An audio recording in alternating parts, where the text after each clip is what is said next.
Hi. So,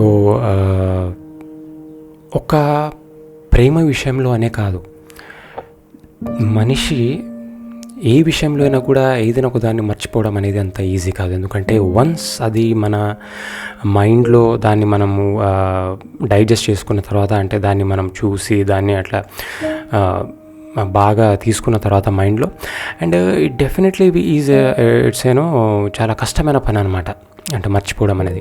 అయితే చాలామంది ఏమనుకుంటారంటే, నేను ఒక అమ్మాయిని ప్రేమించిన అమ్మాయిని మర్చిపోలేకపోతున్నాను, లేకుంటే ఆ అబ్బాయిని వాట్ ఎవర్ ఇట్లాంటివి మనకు సాధారణంగా చూస్తుంటాము.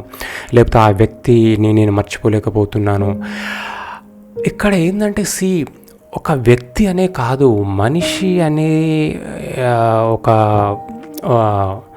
జీవి దేన్ని కూడా మర్చిపోవడము అనేది కొద్దిగా కష్టమైన పని. అది ఒక వాళ్ళ ఇంట్లో ఒక పెట్ కావచ్చు, అంటే ఒక పెంపుడు జంతువు కావచ్చు, లేకుంటే ఏదైనా తీసుకోవాలి అని అనుకున్న ఒక ఇష్టమైన ఒక బట్టలు కావచ్చు, లేకుంటే ఒక బైక్ కావచ్చు, ఇవేవైనా కూడా ఒకసారి వాళ్ళు తీసుకోవాలని మనసులో పడ్డ తర్వాత ఖచ్చితంగా తీసుకోవడానికే. ఇప్పుడు మామూలుగా ఒక ల్యాండ్ తీసుకోవాలి, లేకపోతే హైదరాబాద్లో ఒక ల్యాండ్, ఒక ఫ్లాట్ తీసుకోవాలి అని కలగనే వాళ్ళు what ever they will definitely, అది వాళ్ళకు ఒక లక్ష్యంలాగా అయిపోతుంది అనమాట. అట్లాంటప్పుడు ఈ ప్రేమ అనే విషయంలో కూడా ఒక వ్యక్తి మనకు జీవితంలో కొన్ని ఒక టైం స్పాన్ ఉండి వాళ్ళు మనకు దూరం పోయిన తర్వాత ఆ వ్యక్తిని మర్చిపోలేకపోతున్నాను అనుకోవద్దు. ఎందుకంటే మనిషి అనేవాడు దేన్నైనా మర్చిపోలేడని మనల్ని మనం అనుకొని కొంచెము కన్సోల్ చేసుకోవాలన్నమాట. ఎందుకంటే ఆ వ్యక్తి వల్లనే నా జీవితం అంతా నాశనం అయిపోయింది, లేకుంటే ఇట్లాంటివి కాదు. ఎందుకంటే ఇప్పుడు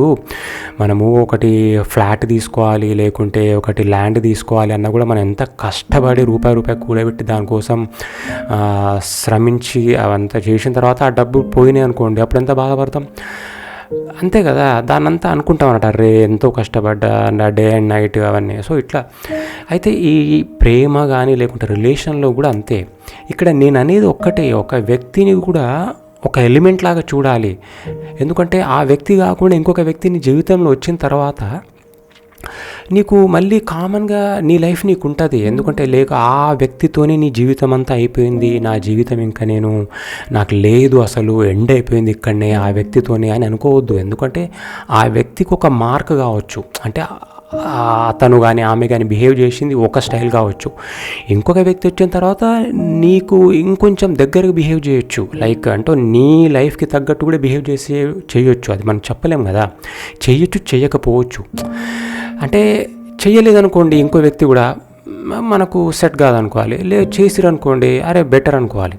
సో నేను అనేది ఏంటంటే, వ్యక్తి అనే కాదు, ఏదైనా కూడా మన మైండ్లో ఒకటే మార్క్ ఉంటుందన్నమాట. సో మనము దానికోసం ప్రత్యేకంగా ఒక వ్యక్తిని నిందించకుండా ఉండాలి, లేకుంటే మర్చిపోయే ప్రయత్నం చేయాలంతే.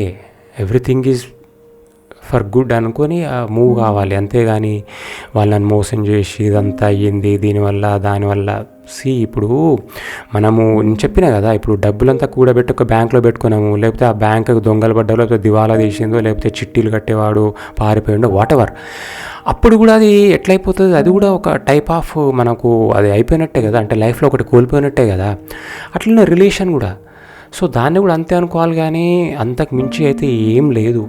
ఎట్లయితే మనము డబ్బు పోయిందని కొన్నాళ్ళ తర్వాత మర్చిపోయి మళ్ళీ ఇంకొకటి స్టెప్ కోసం మనం మూవ్ అవుతామో, ఇది కూడా అంతే. కాబట్టి ఒక వ్యక్తిని నిందించకుండా మనము కూడా ఒక వ్యక్తులం, అంటే మనకు ఒక లైఫ్ ఉంది. ఒక వ్యక్తి వాళ్ళు ఏదో ఎక్స్పెక్ట్ చేసి వచ్చిర్రు, వర్కౌట్ కాలేదు, అంతే, ఇట్స్ ఆల్ గాన్. అంతేగాని అంతకుమించి ఎక్కువ ఆలోచించొద్దు అని నా ఒపీనియన్. లైక్ అన్నింటిని ఒకేలా ట్రీట్ చేయాలి. అది ఒక వస్తువు కావచ్చు, ఏదైనా కావచ్చు, ఓకే దట్స్ ఫైన్. ఇప్పుడు అనుకోవచ్చు వాళ్ళకి ఫీలింగ్స్ ఉంటాయి కదా, వస్తువులకు ఫీలింగ్స్. వాళ్ళ ఫీలింగ్స్ తోటి మనకు అవసరం లేదు, మనము వాళ్ళకు ఎట్లా రెస్పాండ్ అవుతున్నాము.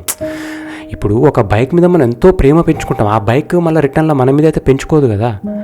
అయితే ఇక్కడ వ్యక్తి ఏంటంటే, మనము ఏదైనా చెప్తే వాళ్ళు మనకు రిటర్న్ చెప్తారు కాబట్టి కొంచెం ఇంటెన్స్ అయిపోతుంది అక్కడ ఒక ఫీలింగ్ అనేది.